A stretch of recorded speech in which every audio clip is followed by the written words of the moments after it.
ایک شخص امام حسن کے پاس آتا ہے، ضرورت مند شخص تھا وہ. امام حسن کی خدمت میں پہنچا اور عرض کیا کہ حضور میں بہت ضرورت مند ہوں، مجھے کچھ رقم درکار ہے، آپ میری مدد کیجئے، جو بھی آپ سے مدد ہو مدد فرمائیں. امام حسن نے فرمایا کہ تم ہٹے کٹے ہو، تندرست ہو، تمہارے بازو سلامت ہے، تمہارا جسم سلامت ہے اور تم مانگتے ہو. یاد رکھو کہ 3 وقت کے علاوہ کبھی مانگنا جائز نہیں. یہ مسئلہ بھی آپ کو پتہ چل جائے کہ صرف 3 موقع کہ جب کسی سے آپ مانگ سکتے ہیں. آج کل ادھار مانگنا ہم نے کیا بنا دیا ہے؟ فیشن. پڑوسی سے مانگیں گے، دوست سے مانگیں گے، ہے کہ ذرا 50,000 ہے کہ ذرا دینا بولا کیوں؟ اور صرف کائے کے لیے ضرورت نہیں ہے عیاشی کرنے کے. یار وہ ایک نیا موبائل دکھ رہا تھا ذرا لے لیتا ہوں، تھوڑا شارٹ پڑ رہے تھے یار، باقی پیسہ ہے 25,000 کی کمی پڑی ہے نا، دینا 25 دینا. خاموں خواہ ادھار لے رہے، جائز نہیں ہے بلا وجہ. سرکار نے کہا قرض جہنم کی وادیوں میں سے ایک وادی ہے. قرض کیا ہے؟ اور اگر قرض معاذ اللہ دینے سے پہلے انتقال کر گیا تو اعلیٰ حضرت فرماتے ہیں کہ اگر قرض ادا نہیں کیا کسی کا، لیا اور دیا نہیں، 3 پیسے کے عوض 700 نمازیں مقبول لے لی جائے گی. جس کا پیسہ دبا کے بیٹھے ہو نا آپ، 1 لاکھ دبا دیا، 2 لاکھ دبا دیا، دبا لو یہاں پر بھائی. وہاں یہ کیا کریں گا؟ اب ویسے تو آپ کی نماز ہی قبول کتنی ہے، پہلے تو پڑھتے کتنی ہو، پھر جتنی پڑھتے ہو اس میں قبول کتنی ہوتی ہے. مقبول نمازیں یعنی جو قبول ہوئی ہو، تو جو قبول ہوئی نمازیں 3 پیسوں کے عوض 700 نمازیں لی جائیں گی جناب. صحابہ نے عرض پوچھا، طبرانی کی حدیث ہے کہ یا رسول اللہ اگر نیکیاں کم پڑ جائے، 3 نمازیں نہ ہو، تو فرمایا کہ جس کا مال دبایا تھا اس کے گناہ پھر اس پر دے دیے جائیں گے، اور جس کا قرض دبایا تھا، قرض لینے والا تو اعمال اچھے کرنے کے باوجود جہنم میں جائیں گا، یہ گناہگار ہونے کے باوجود ساریاں نیکیاں بھی لے لیں گا، اپنے گناہ بھی اس کو دے دیں گا اور یہ جنت میں چلا جائے گا. تو قرض معمولی چیز نہیں ہے. یا امام نے فرمایا کہ 3 موقع ہے کہ ان 3 موقعوں کے علاوہ قرض لینا جائز نہیں. اور آج دیکھ لیجئے 3 موقع آتے ہی نہیں، بس خاموں کا لوگ قرض لے رہے. اور کوئی قرض نہ دے تو پھر بینک ہے، پھر بینک جاتے ہیں صاحب، وہاں سے لون اٹھاتے ہیں، پھر گھر گروی رکھتے ہیں، پھر وہ آتے ہیں سوسائٹی والے اور پھر گھر نیلام ہوتے ہیں. بلا وجہ ایک گھر کے کمرے میں رہ سکتے تھے مگر مستی تھی، اٹھایا صاحب چکروتی بیاج، قسط چکی، قسط بھی عین میں جڑ جاتی، اس پر انٹریسٹ، اس پہ انٹریسٹ، انٹریسٹ پہ انٹریسٹ، نسلیں کھپ جا رہی ہے، انٹریسٹ ہی ختم نہیں ہو رہا ہے صاحب. مکان بنانے کے لیے قرض لیے، بلا وجہ مکان ہی چھوڑنا پڑا. بتائیے کیا فائدہ اس قرض کا؟ تو یاد رکھیے بلا وجہ قرض مت لیا کیجیے، بالکل بچا کیجیے. اللہ تعالیٰ نے مجھے ان چیزوں سے بہت بچایا ہے، آپ لوگوں کو بھی اس چیزوں سے بچائے یار. خدا کی قسم آج تک میں نے کبھی قرض لیا ہی نہیں، نہ نوبت آئی. رب سے دعا ہے، اور اس لیے میں کہہ رہا ہوں تحدیث نعمت پر کہ یہ بڑا مجمع بیٹھا ہے، ایک کی بھی آمین قبول ہو گئی تو انشاءاللہ ایسی ہی زندگی گزر جائے گی سکون کے ساتھ، کہ اللہ کبھی زندگی میں نوبت ہی نہ لائے کہ کسی سے قرض لینا پڑے. آج تک کبھی قرض لینے کی نوبت نہیں. بینک تو چھوڑو جی، پرسنل لے لیا کبھی میں نے. اور نہ آج کوئی مائیکل آل کھڑے ہو کے بول سکتا ہے فاروق رضوی 10 روپے آتے ہیں تیرے اوپر، اور کسی کے آتے ہو تو مل لینا بھائی، دے دوں گا، لیکن کسی کے نہیں ہے بھائی. امام نے فرمایا 3 موقع یاد رکھو کہ صرف اس وقت قرض لیا جا سکتا ہے. پہلا موقع کون سا؟ فرمایا کہ فاقہ والی غربت ہو. کون سی غربت ہو؟ بھوکے ہیں، 3 دن ہو گئے، 4 دن ہو گئے، کھانا ہی نہیں مل رہا ہے صاحب. اس عالم میں ادھار لے سکتے، اس عالم میں قرض لے سکتے. اور اگر چٹنی روٹی سے گزارا ہو رہا ہے، کھانے کو کچھ نہ کچھ تو ہے، سوکھی روٹی ہی صحیح، تو قرض نہیں لے سکتے. امام نے کہا پہلا فاقہ والی غربت ہو. دوسرا فرمایا جب بہت زیادہ قرض دار ہو جائے، یعنی اتنا قرض لے لیا کہ جس سے لیا وہ پیچھا نہیں چھوڑ رہا، جینا حرام کر دیا. تو اب اس سے بچنے کے لیے کسی ایسے شریف النفس سے قرض لے لے کہ جو شریف ہو، جو کچھ رعایت دے، کوئی چھوٹ دے. تو اس سے یہ کہہ کے لے کہ بھائی اس کا چکانا ہے، وہ بڑا کمینہ آدمی ہے، روزانہ گھر پہ آوازیں لگاتا ہے، چیختا ہے، چلاتا ہے، دھمکیاں دیتا ہے، گالیاں بکتا ہے. بھائی آپ شریف آدمی ہیں، تھوڑا تھوڑا کر کے آپ کو دے دوں گا، آپ دے دو تاکہ میں اس بدبخت کا قرضہ چکا دوں. کسی خبیث سے میں نے قرضہ لے لیا ہے، یا کسی بینک سے ایسا لے لیا کہ بینک نے کڑکی نکال دی کہ صاحب گھر نیلام ہونے پہ آ گیا ہے، تو اب گھر کی نیلامی سے بچنا ہے تو اس صورت میں قرض لے سکتا ہے. دوسرا یہ کہ قرض خواہ تقاضا کر رہے ہو، بچنے کی صورت نہ ہو، تو اس کے لیے قرض لینا. اور تیسرا امام فرماتے ہیں کہ دیت کے بوجھ سے بچنے کے لیے قرض لے سکتا ہے. اب یہ تو اس زمانے میں پایا ہی نہیں جاتا. دیت کیا ہوتی ہے؟ کسی کا مرڈر کر دیا، خدا نخواستہ کسی کا قتل کر دیا، تو اسلامی قانون یہ ہوتا تھا کہ یا تو سزائے موت دی جائے گی، موت کی سزا، قتل کی سزا قتل. اور قتل سے بچنا ہے تو مقتول کے جو گھر والے ہیں، جس کے گھر والوں کا مرڈر کیا، جس کے گھر کے فرد کا مرڈر کیا، اس کو قاضی اس بات پر راضی کرے گا کہ بھائی یہ دیت دے دیتا ہے، اس کو آپ معاف کر دو۔ دیت یہ کہ 100 اونٹ دیے جاتے تھے یا 100 اونٹ کے برابر رقم، 100 اونٹ جتنے ہوتے تھے اتنی رقم دو یا 100 اونٹ دو، تو 100 اونٹ کے عوض وہ پھر قتل کو جو ہے قتل کیا وہ معاف کرا دیا جاتا تھا۔ اب 100 اونٹ کی خریدنے کے لیے پیسے نہیں ہیں، جان بچانا ہے، تو اس صورت میں قرض لیا جا سکتا ہے۔ تو امام نے فرمایا کہ دیت کے بوجھ سے بچنے کے لیے ان 3 چیزوں کے علاوہ قرض کبھی لینا جائز نہیں۔ اور تو مجھ سے پیسہ مانگنے آیا، کیا تیرے پاس یہ نوبت ہے؟ اس نے کہا حضور واقعی میں اس لیے مانگنے آیا ہوں آپ کے پاس کہ ان 3 میں سے ایک کیفیت میری ہے، اور میں شریف النفس انسان ہوں، شریف آدمی ہوں، میں ہر کسی سے مانگتا نہیں پھرتا ہوں، بس ان 3 میں سے ہی ایک وجہ ہے جس کی وجہ سے میں آج مانگنے پہ مجبور ہوں۔ تو امام نے اس کو 100 درہم دیے۔ 100 درہم مطلب 100 چاندی کے سکے، اور کہا جاؤ ہمارے بھائی حسین کے پاس جاؤ اور ان سے بھی کچھ مانگو، وہ بھی تمہاری مدد کریں گے۔ جب حسین پاک کے پاس آیا، یہ کہا کہ میں امام حسن سے ہو کر آ رہا ہوں، انہوں نے میری مدد کی، میں ضرورت مند ہوں، آپ بھی کچھ عطا کریں۔ تو امام حسین پوچھتے ہیں کہ بھائی جان نے کتنا دیا ہے؟ کہا حضور انہوں نے 100 دیا۔ کہا رکو میں بھی آتا ہوں۔ آپ گئے اور آپ نے 99 درہم دیے۔ کتنے دیے؟ ایک کم۔ کہا حضور یہ کون سا حساب ہے، راؤنڈ فگر میں 100 دیتے؟ کہا بدبخت میں اپنے بھائی حسن سے کیسے بڑھ سکتا ہوں، میں اپنے بھائی سے کیسے بڑھ سکتا ہوں، انہوں نے 100 دیے تو میں 99 دے رہا ہوں۔ اچھا ایسا کرو عبداللہ ابن عمر کے پاس جاؤ، وہ بھی بڑے سکے، وہ بھی تمہاری مدد کریں گے۔ اب یہ عبداللہ ابن عمر کے پاس آیا اور کہا حضور میں ضرورت مند ہوں، میری مدد کیجیے۔ کہا اور کسی کے پاس گیا تھا؟ کہا امام حسن کے بھی پاس گیا ہوں، امام حسین کے بھی پاس گیا ہوں۔ کتنا دیا؟ کہا ایک بھائی نے 100 دیا، دوسرے نے 99 دیا۔ کہا رک میں بھی دیتا ہوں۔ عبداللہ ابن عمر نے کتنا دیا ہوگا؟ 99 تو 98، صرف 7 درہم۔ فرق دیکھیے، کہاں 7 کہاں 99، صرف 7 درہم دیا۔ وہ بڑے تعجب سے دیکھنے لگا کہ عبداللہ بڑے بھائی نے 100 دیے، چھوٹے بھائی نے 99 دیے، تم 7 دیتے ہو؟ کہا کم وقت ان کے برابر سمجھ رکھا ہے مجھے؟ کہا حسن و حسین وہ نبی کے شہزادے، وہ علم و ثقافت کا دریا ہے، میں تو ایک چھوٹی سی نہر بھی نہیں ہوں۔ یہ تھے ادب و احترام اہل بیت اور اصحاب میں۔ یہ آج تم رابطیوں کی سنتے ہو، یہ ایسا تھا اور وہ ویسا تھا، ارے وہ اصولوں کے لیے لڑتے تھے، مگر ایک دوسرے کا احترام آ جائے تو روپیوں میں ایک دوسرے سے سبقت کرنے کی کوشش نہیں ہوتی تھی بھائی۔ کہاں ان کے 100 روپے اور 99 روپے، اور کہاں عبداللہ 98 روپے 90 روپے، یہ 7 روپے لے چپ چاپ اور نکل جائے یہاں سے۔ کہاں وہ علم کا اور ثقافت کا دریا، اور کہاں یہ عبداللہ۔ اور سیدنا ابو ہریرہ کتنا احترام کرتے تھے۔ امام حسین نماز جنازہ میں ایک کی شریک ہوئے، جنازہ کافی دور تھا، مرنے والا مدینے کے بہت باہر کا تھا، تو امام پیدل چل کے گئے۔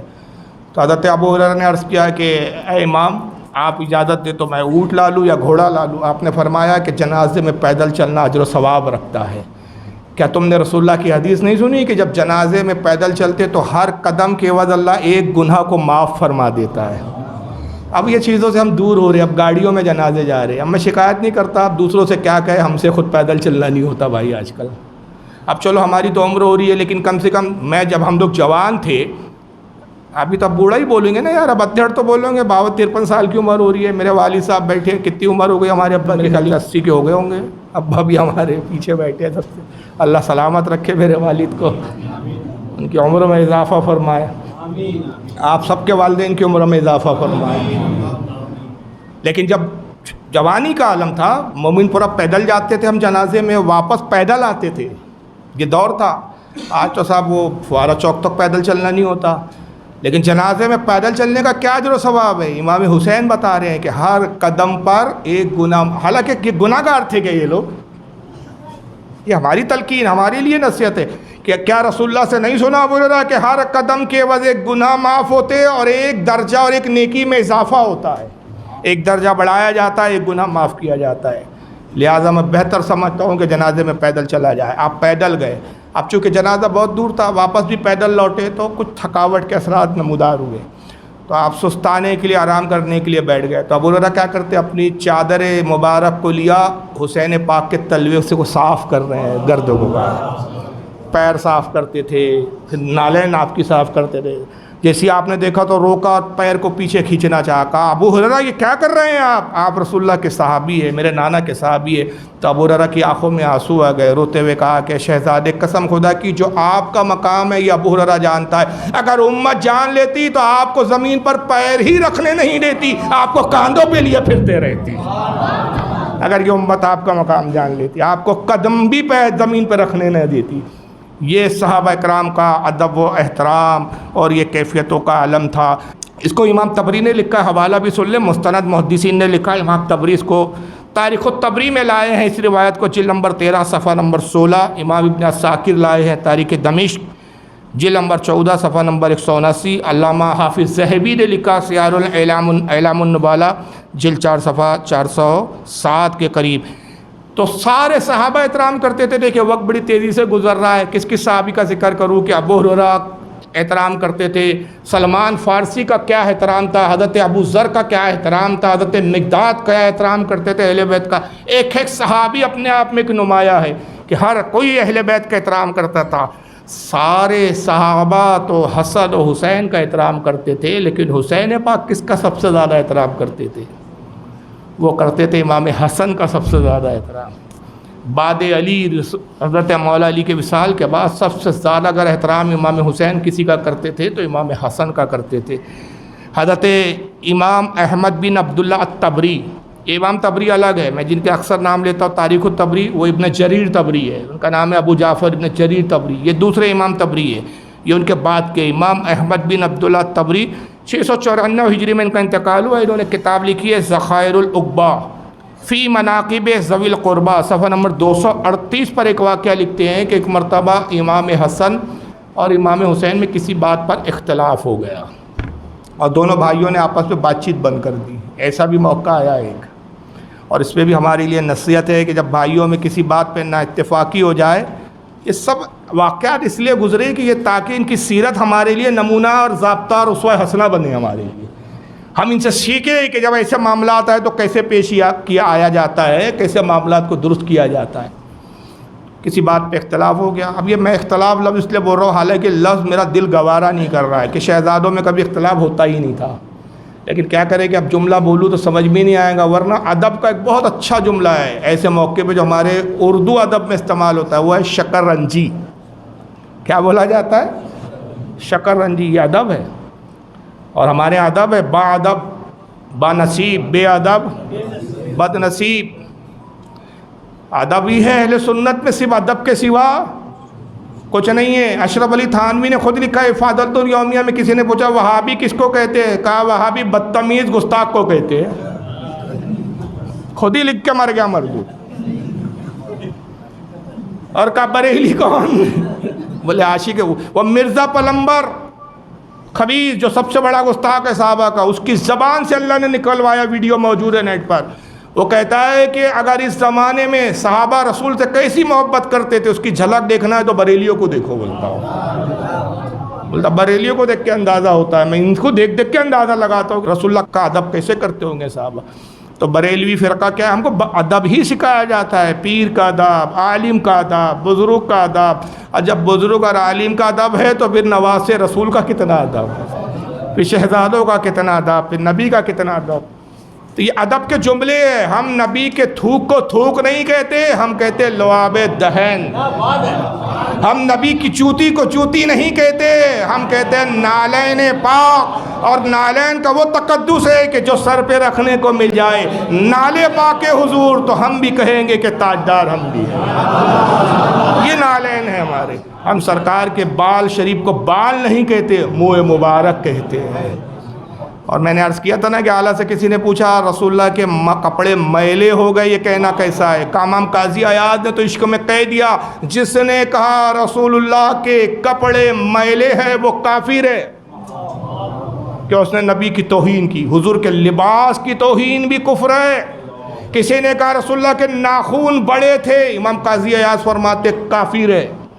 اعلیٰ حضرت سے کسی نے بھی سوال کیا سرکار یہ تو بڑا نازک مسئلہ ہے، پھر کتابوں میں آیا حضور جنگ سے تشریف لائے، کپڑوں پہ گرد و غبار تھی تو لوگ کہہ دیتے کہ حضور کے کپڑے میلے ہو گئے تھے، پھر کیا کہے؟ فرمایا یہ نہ کہے کپڑے میلے ہو گئے تھے، یہ کہے گرد و غبار نے لباس مقدس میں پناہ لی ہوئی تھی، گرد و غبار نے لباس مقدس میں پناہ لی تھی جناب۔ یہ بھی تو چاہتی ہے کہ مصطفیٰ کے لباس کے بوسے لے، یہ گرد بھی تو چاہتی ہے، اور جو گرد لباس مصطفیٰ سے منسلک ہو جائے خدا کی قسم یہ ستاروں سیاروں سے افضل ہے، کہ ان کی قسمت کا کیا کہنا جو لباس اطہر سے مس ہے۔ اور جب لباس کی تقدس کا یہ عالم ہے تو کہ نبی کی ازواج کا کیا عالم ہوگا جو نبی کے ساتھ آرام فرما ہوا کرتی تھی، جو نبی کے ساتھ رہتی تھی، اتنا قریب تو کوئی رہتا ہی نہیں تھا۔ ذرے جھڑ کر ان کی پیزاروں سے تاج سر بنتے ہیں ستاروں کے۔ اعلیٰ حضرت یار کبھی رکھو یار عشق اعلیٰ حضرت پر گفتگو کرے، پھر ایسے پروگرام رکھو یار، ذرا رسمی پروگرام بہت ہوتے ہیں ہمارے یہاں، کچھ ایسے عنوانات پر رکھو، اعلیٰ حضرت اور ہدایت بخشی، اعلیٰ حضرت اور عشق رسول، یہ عنوانات ہونے چاہیے۔ آج کل تو پیر پیر پیر، ارے رہنے دے بھائی تیرا پیر۔ تو بہرحال مجبوری تھی، میں نے عرض کر دیا کہ اختلاف ہو گیا، ورنہ جملہ غلط ہے، بالکل غلط ہے۔ شہزادوں میں اختلاف کبھی ہوتا ہے۔ تو شکر رنجی مطلب ایک ایسا تھوڑا سا جیسے ایک ناز برداری کا انداز، بھائی جان یہ بات آپ کی ٹھیک نہیں لگی ہم کو، بس یہ ایک انداز تھا، تو گفتگو بند ہو گئی۔ جناب ابو ہریرہ نے دیکھا دونوں شہزادے مسجد میں ایک ساتھ ملتے ہیں، آتے ہیں، سلام کرتے ہیں، سلام کا جواب دیتے، لیکن گفتگو نہیں ہوتی دونوں کے درمیان میں کچھ زیادہ۔ سمجھ گئے کہ کچھ تو ہے، تو حضرت امام حسین کے پاس پہنچے، چونکہ امام حسین تو چھوٹے تھے نا، کہا دیکھیے معلوم ہوتا ہے کہ امام حسن سے آپ کا کچھ معاملہ ہو گیا۔ کہا ہاں بھائی جان سے ہمارے کچھ شکرنجی ہو گئی ہے، کچھ ایسی بات ہو گئی ہے کہ اب ہم بات نہیں کر رہے بھائی جان ہم سے، بھائی جان ہم سے ناراض ہو گئے۔ کہا اچھا کوئی بات نہیں، آپ چھوٹے ہیں جائیے آپ جا کے منا لیجئے امام حسن کو، چھوٹے نے بڑے کو منا لینا چاہیے۔ تو امام حسین نے کہا کہ ابو ہریرہ آپ کہتے صحیح ہے، لیکن ایک حکمت ہے جس کی وجہ سے میں پہل نہیں کر رہا ہوں، اور انتظار میں ہوں کہ اس کی ابتدا بھائی جان امام حسن کرے، اس انتظار میں ہوں۔ کہا یہ بات اچھی نہیں، آپ چھوٹے بڑے آئے اور وہ بڑے آ کے آپ کے سامنے جو ہے آپ کو راضی کرے، اس کا انتظار کر رہے ہیں آپ۔ کہا ابو ہریرہ کہا نا کہ حکمت ہے، اب حکمت کیا تھی وہ تو آگے آئیں گی۔ جناب سیدنا ابو ہریرہ پھر گئے حضرت امام حسن کی خدمت میں حاضر ہوئے اور ان کو سمجھایا، کہا دیکھیے آپ امت کے پیشوا ہے، اگر آپ کا آپس میں یہ معاملہ ہوگا تو امت کیا سبق سیکھے گی۔ میں عرض کرنے آیا ہوں کہ حسین اگر راضی نہیں ہے تو چھوٹا بھائی ہے، آپ ہی بڑا سمجھ کے، آپ والد کی حیثیت رکھتے ہیں علی کے بعد، جا کے آپ ہی راضی کر لیجئے حسین کو۔ جب ابو ہریرہ نے کہا تو امام حسن راضی ہو تیار ہو گئے، تو خود چل کر امام حسن امام حسین کے گھر تک آئے۔ آنے کے بعد سلام و کلام ہوا، ملاقات ہوئی، اور کہا کہ بھائی حسن اگر کوئی بات ہماری ناگوار گزری ہو تو یہ حسن تم سے معافی چاہتا ہے، تم راضی ہو جاؤ۔ تو یہ لپٹ گئے اور رونے لگے، کہا بھائی جان مجھے بھی معاف کر دیجیے۔ جب معافی تلافی ہو گئی، خوشگواری کا ایک ماحول ہوا، حضرت ابو ہریرہ نے دونوں کو مبارکباد دی، چلو مبارک ہو، ہمارے دل کو سکون مل گیا، آپ میں صلح ہو گئی۔ تو امام حسن شکایت کرتے کہتے ہیں کہ دیکھو صلح تو ہو گئی، لیکن حسین تم نے اچھا نہیں کیا، بہتر ہوتا تم چھوٹے ہیں، تم خود آتے اور تم ہمیں راضی کرتے، آخر ہمیں خود آنا پڑا۔ تو امام حسین کیا کہتے ہیں، بھائی جان قسم خدا کہ میں حاضر ہوتا اگر رسول اللہ کی حدیث میرے کانوں نے نہ سنی ہوتی، اور میں نے نبی سے نانا سی حدیث سنی، اس حدیث کے پیش نظر میں آپ سے صلح میں پہل نہیں کر سکا۔ اور حدیث پاک ہے کہ رسول اللہ نے فرمایا کہ جب دو مومن بھائی اختلاف ہو جائے، ان میں نا اتفاقی ہو جائے، تو جو اس میں صلح میں پہل کرے جنت میں پہلے وہ داخل ہوں گا۔ تو میں نے کب گوارا کیا کہ میں پہل کر کے جنت میں آپ سے پہلے میں داخل کیا جاؤں، مجھے گوارا نہیں کہ جنت میں آپ سے پہلے جاؤں، کیونکہ سرکار کی حدیث، اس لیے میں نے چاہا کہ پہل آپ کریں تاکہ جنت میں مجھ سے پہلے آپ جائیں۔ یہ امام حسین کی اور حسن پاک کی محبت کا عالم تھا۔